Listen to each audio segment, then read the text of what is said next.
Single leg hip thruster with pull to push.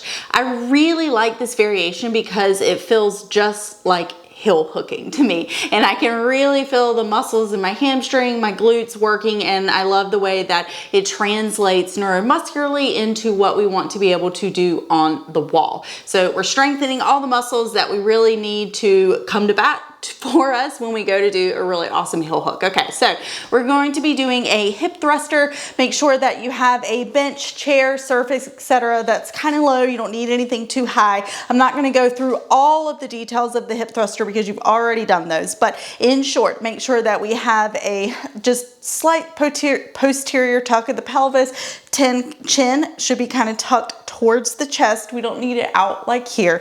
All right, now what makes this different than just the regular hip thruster that you guys have been doing is, number one, your toe is elevated. So we just kind of have that heel pushing into the ground.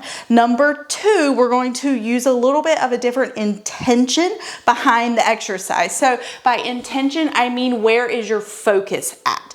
During this hip thruster, we are going to focus on the first part with pull, pull, pull, pull, pull with the hamstring to get us about halfway up. And then during the last part of the exercise, we're going to focus on push, push, push, push, push with the glute to help us get to the rest of that hip extension. Now, our glutes are working, our hamstrings are working throughout the whole exercise, but we're really going to put a lot more intention behind one versus the other at different points of the exercise.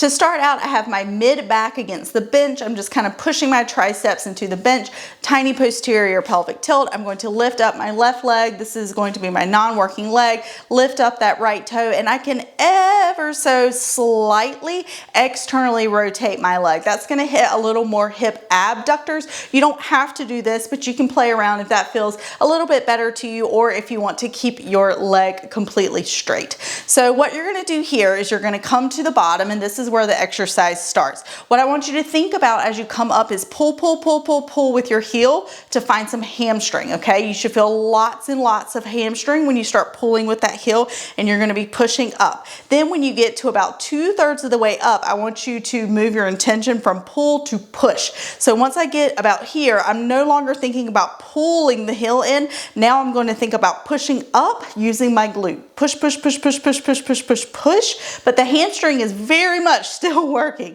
and then I'm going to come on back down. So again, what we're thinking about is pull with the heel to get hamstring to about 2/3 of the way up, and then we're thinking push with the heel to get a lot of glute for that last little part of hip extension.